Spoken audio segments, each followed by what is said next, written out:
Okay, Chris, tip number 4, please. Okay, so moving away from reading now, this one is kind of quite personal to me. I think it is a really important thing, to some extent at least, to feign enthusiasm for every aspect of what it is you are going to teach. Now, I would imagine as secondary teachers you probably have quite a deep love for almost everything you teach. Maybe not everything, but close to everything you teach. Even if not the process of teaching it, certainly the kind of mathematics that's behind it. Whereas at primary school we teach everything, and so there are going to be bits and pieces that we just aren't really interested in. But I'd like to kind of share a little anecdote. A few years back, I think it was about 5 years ago, I had the privilege of observing 2 teachers teaching the same lesson. They had planned it together, they decided what they were going to do, and they taught it one after the other, so that I could watch both teachers having a go at it. And it was a history lesson, and we had these artefacts that we'd got from the local museum. And one teacher introduced the artefacts and said, "Okay, so this is what we've got here. I know it doesn't look particularly interesting, but there's some nice stuff here. It links to our Victorians topic, and the lesson was fine. The kids learned plenty, and it worked okay." And as I was there, as this tray of artefacts was being passed to the teacher next door, and the teacher next door immediately covered it with like a tea towel, and then took it into the room next door, and you can imagine what's going to happen next. She said, "Well, these artefacts, now these are going to blow your mind, because we've been learning about the Victorians, and this is going to give us such an insight into what we're learning." Anyway, effectively, just implied that this stuff was fascinating stuff, and then there was this big reveal, and the children were fascinated. Now, I recognise that this might feel a bit primary, this almost like being a Blue Peter presenter.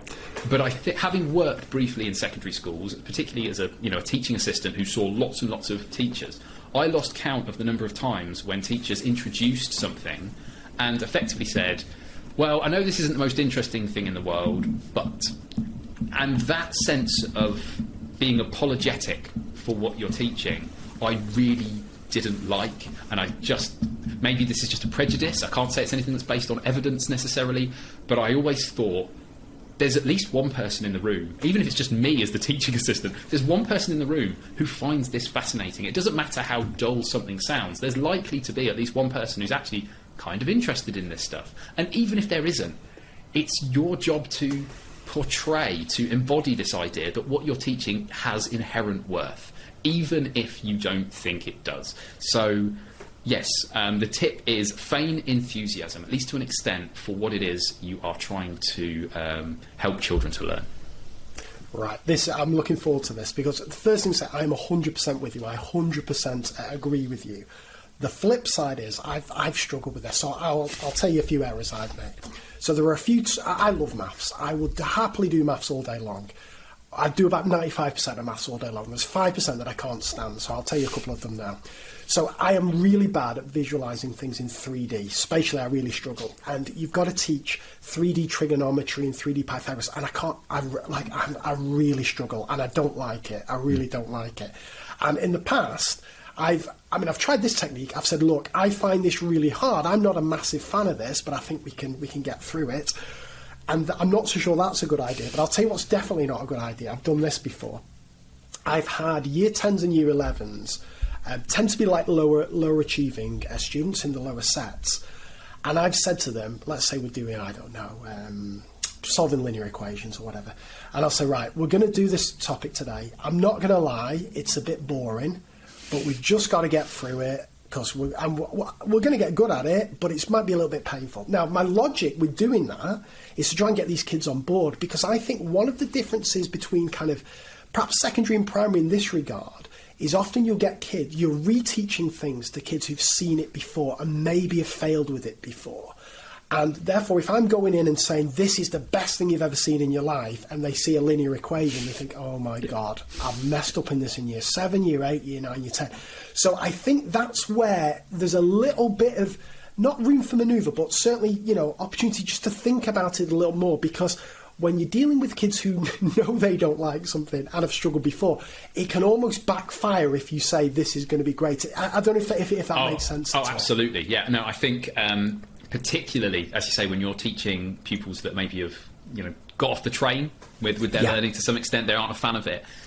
there is a subtlety in here, which is to suggest that you want to imply that the subject is interesting in that you find it interesting and that lots of people find it interesting, while there might be an acceptance that the pupils themselves might not find it interesting yet. You know, this is or even this is a really tricky thing to learn, like lots of the things we learn, and so it might be while it's tricky, you might not love it as much as I do, but it's sometimes to sell something, you don't have to necessarily convince other people that no, you have to love this. It's more about I really like this. I think this is really interesting, so I'd like to teach it to you. So that kind of thing. In the same way, if someone tried to convince me that rugby league was the most interesting thing in the world, if they were kind of saying to me, no, you've got to find this interesting, it's brilliant because, I would find that a little bit oppressive. But if they just told me why they loved rugby league, why it mattered to them, why they love talking about it,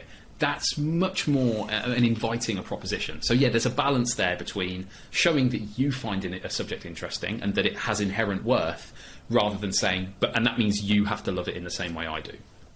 I love that. I think that's a really useful distinction there. And final question on this, Chris. So what do you do yourself first, can you give us an example of something you may teach that you're not a big fan of? And how do you almost kind of prep for kind of presenting that to kids? Because one way to look at it is you're kind of being a bit fake about it, right? But, give us an example. Well, it's funny you should say fake, because I mentioned this particular tip elsewhere before, and someone responded. Most people were very positive about it and said, "Yep, that's we have to do that at primary, etc." And to an extent at secondary, this is kind of a big part of what we do. Someone said, "I think this is ethically dubious," which was not something I'd considered before. I thought, I wonder what they make of CBeebies or Blue Peter. They must think those people are like for the scaffold. But never mind. Putting that to one side. There is a sense of arguably dishonesty, though I would argue there's also a sense of fake it till you make it, because I struggle with this, because if you say to me, what bit of teaching do you not enjoy, it isn't actually the stuff that I'm not personally interested in, it's the stuff that I find a bit of a faff. So primary teaching of science practicals, I don't like doing that, but I love science and I love practical investigations themselves in science, but teaching it I don't particularly enjoy.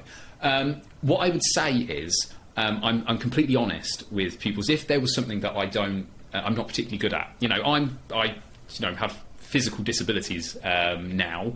I haven't always, but I have physical disabilities now. If I have to go and teach netball, I'm not going to pretend that I love it and I'm brilliant at it. I am going to pretend that it's a good sport. It's interesting stuff.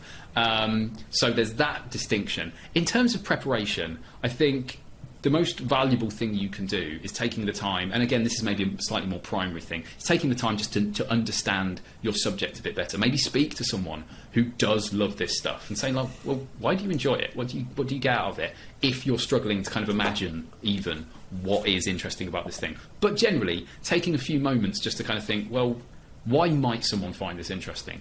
Is enough. It's just enough in your kind of planning phase, if it's something you really don't like, to kind of wrap your head around it.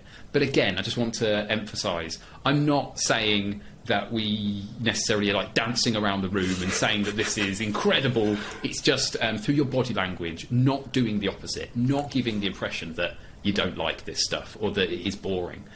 Because I've seen that happen. I've seen teachers give that impression.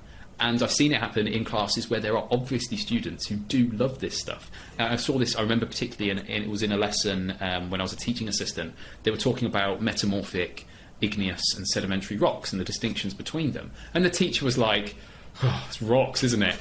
And there were at least a couple of kids in the room who were like, yeah, it's rocks. I love this stuff. So I think at the very least, we should be careful not to curb other people's enthusiasm. That's brilliant.